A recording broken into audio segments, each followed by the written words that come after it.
Ya baik, terima kasih. Pada kesempatan ini saya akan jelaskan tentang codingan atau program, yaitu kami pakai atau jundul, yaitu implementasi algoritma C4.5 diagnosis atau diabetes menggunakan dataset kesehatan. Baik, sebelum saya jelaskan di sana, saya akan perkenalkan singkat, yaitu nama saya Irwan Tabuni, NIM 22 02 41 dan 07. Saya dari kelompok 7. Pada kesempatan ini saya akan jelaskan tentang implementasi algoritma C4.5. Baik, kami akan jelaskan setiap codingan, yaitu dari awal sampai pertengahan sampai akhirnya. Yang pertama, kami menggunakan persiapan dan pembuatan pustaka. Yaitu pertama persiapan dan pembuatan pustaka. Import pustaka, yaitu kami pakai Python, jadi dibutuhkan untuk memproses data dan membuat model atau seperti pantas atau membutuhkan manipulasi data SQL atau model selection untuk membagi dataset dan decision dari SQL atau tree untuk membuat model pohon keputusan. Yang kedua yaitu membuat dataset. Dataset dapat diunduh dan diimport langsung ke Olaf. Atau berikut adalah contoh pengambilan dataset dari skid layer, yaitu kami digunakan dataset unduh-unduh dari URL dan diimport menggunakan VD atau read atau CSV, lalu diberi nama kolom dan sesuai data.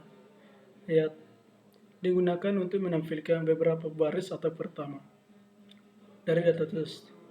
Pembagian data untuk pelatih dan pengujian.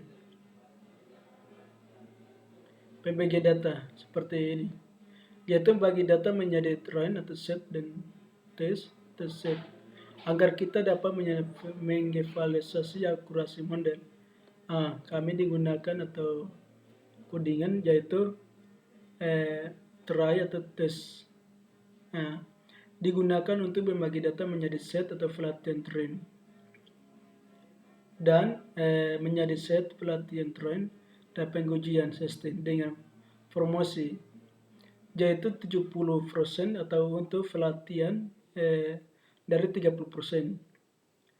Untuk pengujian menggunakan random atau STT, yaitu terbandingkan 42 agar pembagian data atau konsisten setiap kali kita kode dijalankan. Yang keempat yaitu membangun model detection tree dan C4.5. Yaitu dalam menyediakan implementasi dari detection tree dan frame atau dengan algoritma C4.5 untuk mirip dengan pendekatan C4.5 dapat menggunakan atribut sebagai fungsi pemilihan atribut mirip dengan variable.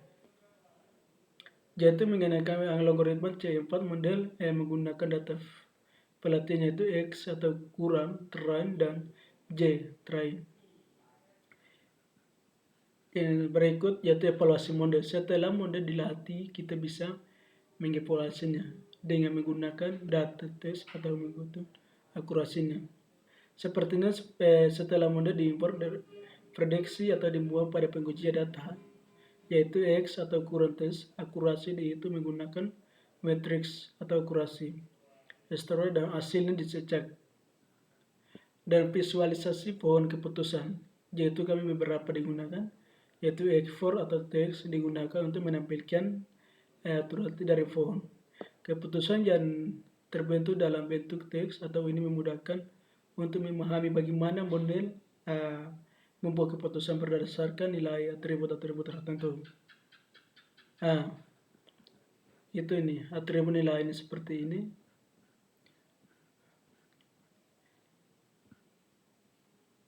Yang berikut instalasi library tambahan,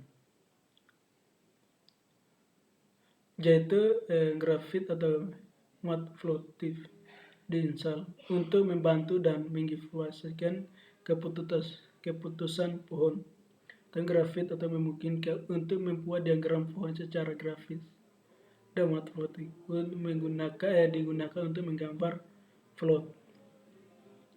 8. Diagram Von. Diagram Von keputusan A, yaitu float rate dari scalar rate. Digunakan membuat diagram Von keputusan dengan opsi atau faktor namis dan kelas namis untuk menampilkan nama, fitur, dan lampir kelas. Parameter sepertinya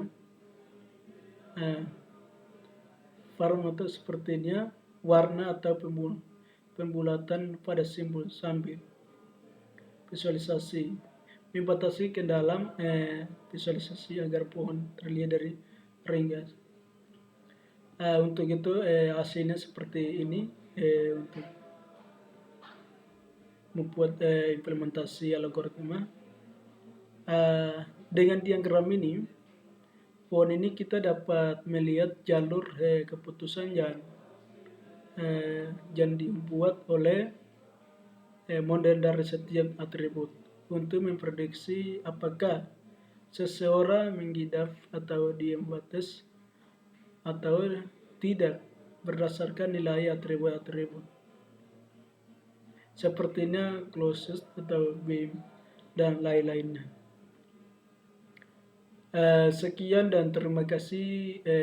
Jika tidak sesuai yang saya jelaskan dan kalimat atau kata-kata yang tidak sesuai kami jelaskan, kami perbaiki kembali. Salam, selamat malam untuk kita sekalian.